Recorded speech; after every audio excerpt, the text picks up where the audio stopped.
హైదరాబాద్ లాంటి పట్టణాన్ని కోల్పోయాం. అక్కడి నుంచి ఇక్కడికి వచ్చేసాం. 10 సంవత్సరాల పాటు హైదరాబాద్లో ఉన్నటువంటి ఇన్ఫ్రాస్ట్రక్చర్ని రాజధానిగా ఉపయోగించుకునేటటువంటి ఫెసిలిటీని మనకి విభజన చట్టం కల్పించింది. చంద్రబాబు నాయుడు గారు వచ్చారు, ఏం చేశారని అడుగుతా ఉన్నా. రాజధాని నిర్మాణం చేపట్టారా?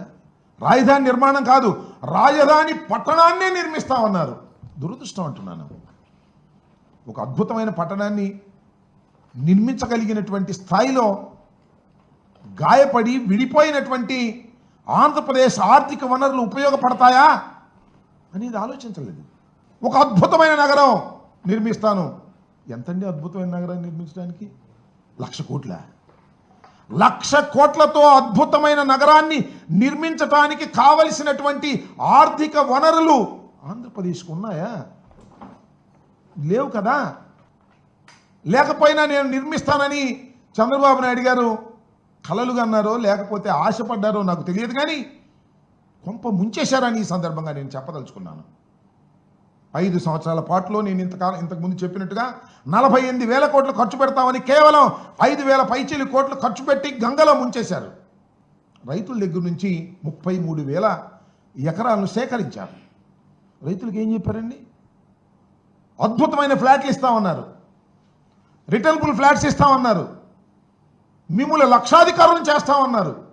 ఎంత చేశారండి? ఇప్పటివరకు ఇచ్చారా? 68% మాత్రమే రిజిస్టర్ చేశారు. ఇంకా 32% ఇంకా రిజిస్టర్ కాల. చంద్రబాబు నాయుడు గారు అధికారంలోకి వచ్చే సంవత్సరం అయినా కూడా రిజిస్టర్ కాల.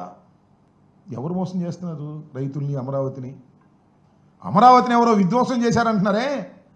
అమరావతికి పేరు పెట్టింది చంద్రబాబే, అమరావతిని విధ్వంసం చేస్తుంది కూడా చంద్రబాబే. ఇది గమనించమని కోరుతూ ఉన్నా నేను. మేము ఇదేదో కడుపు మంటతోనో మరో రకంగానో చెప్పేటటువంటి పరిస్థితి కాదు. ఉన్న వాస్తవాలను చెప్పేటటువంటి పరిస్థితికి మేము ప్రయత్నం చేస్తున్నాం. ఎస్, జగన్మోహన్ రెడ్డి గారు అధికారంలోకి వచ్చారు, ఆర్థిక వనరులు లేవు.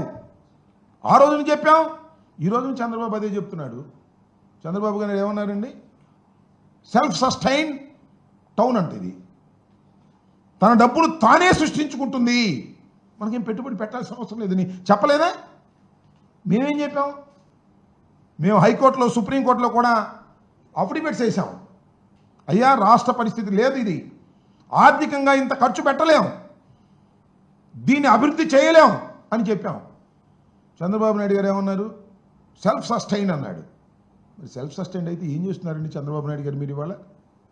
అప్పా, ఇంత అప్పండి, నాకు అర్థం కాలేదు. భయంకరమైనటువంటి అప్పు తీసుకొస్తున్నారు ఇవాళ మీరు. ఎవరు చేయాలి అప్పు? ఎవరు తీర్చాలి అప్పు? 52,000 కోట్ల రూపాయల అప్పు తీసుకొస్తున్నారు ఇవాళ మీరు. అప్పుల గురించి ఏమన్నారండి మీరు? అయ్యా, చంద్రబాబు నాయుడు గారు అనుభవజ్ఞులు. మీరు 4వసారి ముఖ్యమంత్రిగా ప్రమాణ స్వీకారం చేశారు. జగన్మోహన్ రెడ్డి గారు అప్పు తీసుకొస్తుంటే ఏమన్నారు? ఇది శ్రీలంక అయిపోద్ది అన్నారు, అప్పులతో మునిగిపోతుందన్నారు, అప్పు చేయడం తప్పు అన్నారు. అప్పుడు అప్పు చేయడం తప్పు, ఇవాళ అమరావతి కోసం అప్పు చేయడం కరెక్టా? ఎంత అప్పు చేస్తున్నారండి మీరు? 52,000 కోట్లు. ఏడీబీ బ్యాంకు నుంచి 15,000 కోట్లు, కేఎఫ్డబ్ల్యూ నుంచి 5,000 కోట్లు, హట్కో నుంచి 21,000 కోట్లు, సిఆర్డీఏ కమిట్ అయిన అప్పులు మరొక 21 కోట్లు. మొత్తం 52,000 కోట్ల రూపాయలు మీరు తీసుకొస్తున్నారు. ఇది ఎంతవరకు సమంజసం? సరే, తీసుకొస్తున్నారు. ఈ 52,000 కోట్ల రూపాయలు మీరు ట్రాన్స్పరెంట్గా ఖర్చు పెడుతున్నారా? ప్లీజ్ చెప్పండి. ఇది సద్వినియోగపడుతుంటే మీరు తల తాకట్టు పెట్టో, లేక మోడీ గారు, మీ అవసరం మోడీ గారికి, మోడీ అవసరం మీకు ఉంది కాబట్టి ఆయన అప్పిప్పించే కార్యక్రమంలో ఆయన ఉంటే మీరు తీసుకొస్తే ఏం చేస్తున్నారండి అప్పుని? ఎంత అంచనాలు పెంచేస్తున్నారు? అప్పుడు 48,000 కోట్ల రూపాయలు మీరు టెండర్లు పిలుద్దాం అనుకున్నటువంటి టెండర్లని ఇవాళ 77,000 కోట్ల రూపాయలే పిలుస్తున్నారు. ఎందుకు అంచనాలు పెంచారండి? అప్పుడు శాసనసభకి మీరు ఎంత ఖర్చు పెట్టాలనుకున్నారు, ఇప్పుడు శాసనసభకు ఎంత ఖర్చు పెట్టాలనుకుంటున్నారు? అప్పుడు 2,271 కోట్ల రూపాయలు శాసనసభకు ఖర్చు పెట్టడానికి అంచనా వేశారు. ఇవాళ టెండర్లు ఎంత పిలిచారండి అదే శాసనసభకి? 4,689 కోట్ల రూపాయలు. అప్పటికి ఇప్పటికీ సిమెంటు ఐరన్ ధరలు తగ్గినప్పటికీ కూడా ఎందుకు ఈ విషయాలను చెప్తున్నానంటే, మీరు అప్పు తీసుకొచ్చి అమరావతి నిర్మాణం కాదు దోపిడీకి మీరు పాల్పడుతున్నారు అనే విషయాన్ని ప్రజలకు అర్థం కావాలనేటువంటి అంశం మీద నేను చెప్పదలుచుకున్నాను.